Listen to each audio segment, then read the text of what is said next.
और इस बीच बड़ी खबर आपको बताते हैं, पवन खेड़ा के बयान पर बीजेपी ने पलटवार किया है। कांग्रेस ने पीएम के पिता का अपमान किया। बीजेपी ने कहा पीएम के दिवंगत पिता का मजाक बनाया गया। पीएम मोदी से कांग्रेस को इतनी नफरत क्यों है? बीजेपी ये सवाल पूछ रही है। जो कभी राजनीति में नहीं रहे, उनका मजाक आखिरकार क्यों उड़ाया जा रहा है? ये बड़ी खबर आपको बता रहे हैं, पीएम के दिवंगत पिता का मजाक उड़ाया क्यों गया? पवन खेड़ा को लेकर के सवाल पूछा है बीजेपी ने। आप सुनिए क्या कुछ कहा गया है। बीजेपी बैठा सकते थे तो नरेंद्र दामोदर दास मोदी को क्या प्रॉब्लम है? गौतम दास है दामोदर दास सॉरी। तो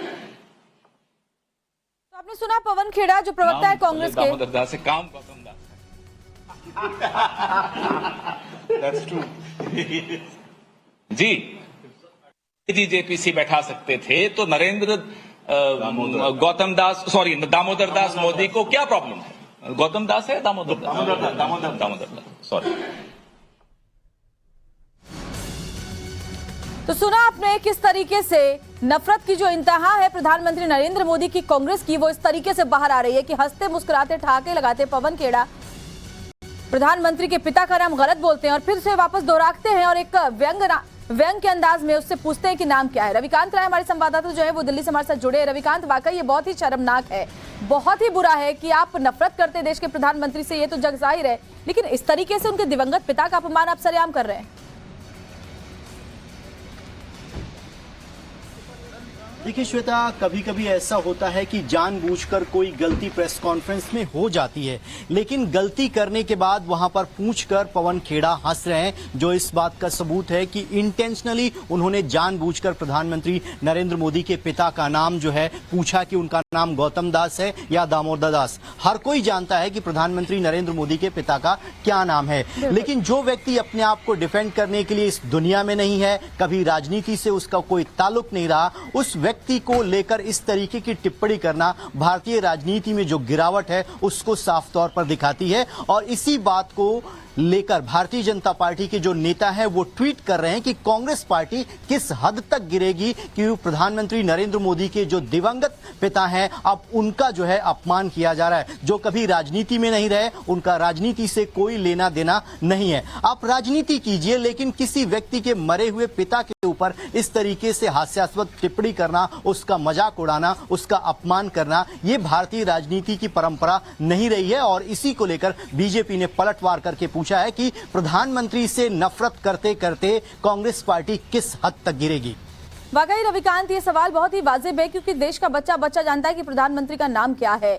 और जिस तरीके से पवन खेड़ा राजनीति में इतने वक्त से, कम से कम उन्हें समझना चाहिए कि आज जो कांग्रेस की दुर्गति है वो इसी वजह से है कि कांग्रेस नेताओं की तरफ से इस तरह के शर्मनाक बयान दिए जाते रहे हैं।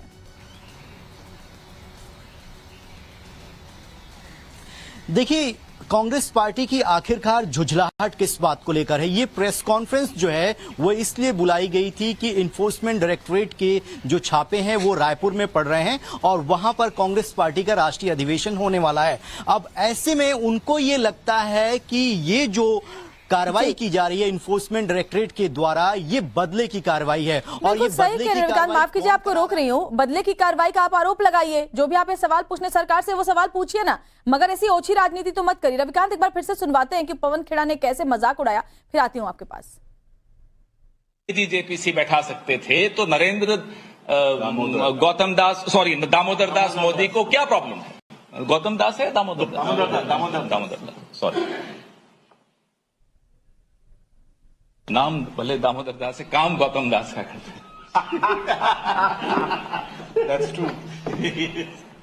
जी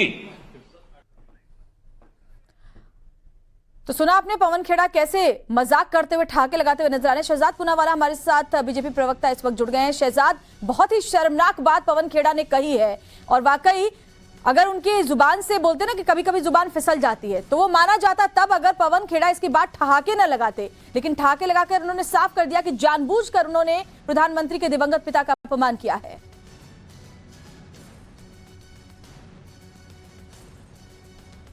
का चरित्र तो हमेशा फिसला है। आपको याद होगा कि प्रधानमंत्री की जाति, प्रधानमंत्री के समाज, प्रधानमंत्री के परिवार को बार बार गाली देना, अपमानित करना, उन्हें नीच कहना, गंगू तेली, भस्मासुर, तू चाय बेच, इस प्रकार की शब्दावली का इस्तेमाल करना, क्योंकि एक वो बहुत साधारण परिवार से आते हैं।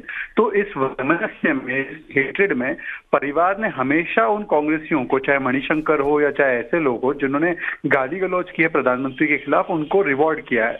और इसलिए ये पवन खेड़ा जो कर रहे हैं, ये दरअसल उनका एक चरित्र है, स्टैंडर्ड ऑपरेटिंग प्रोसीजर है, और देश की जनता भली भांति इसको देख रही है। और इसका माकूल जवाब, जैसे गुजरात में उन्होंने अपमान किया प्रधानमंत्री का और उनके परिवार का, तो उसका जवाब भी आप 2024 में आप देखिए, देश की जनता भी इसका मुंह तोड़ जवाब देगी, क्योंकि एक दिवंगत व्यक्ति जिनका राजनीति से कोई लेना देना नहीं, हम लोग हमेशा एक रूल फॉलो करते हैं कि जो व्यक्ति राजनीति में नहीं है उसके विषय में हम नहीं बोलते, पर जिस प्रकार से इन्होंने आज तर्क को गिराया है, ये कांग्रेस पार्टी की मानसिक विलुप्तता का और मानसिक शून्यता का भी एक परिचय है। सियासी जमीन पूरी तरह से खिसक गई है, शायद उसी तरीके से उनका जो आचरण है, सियासी आचरण है, वो भी एकदम निचले स्तर पर जा चुका है। बहुत बहुत शुक्रिया आपका शहजाद, हमसे बात करने के लिए। तो आपने सुना कि किस तरीके से प्रधानमंत्री के दिवंगत पिता का अपमान कांग्रेस की तरफ से उड़ाया गया, जिसका जवाब बीजेपी ने दिया है।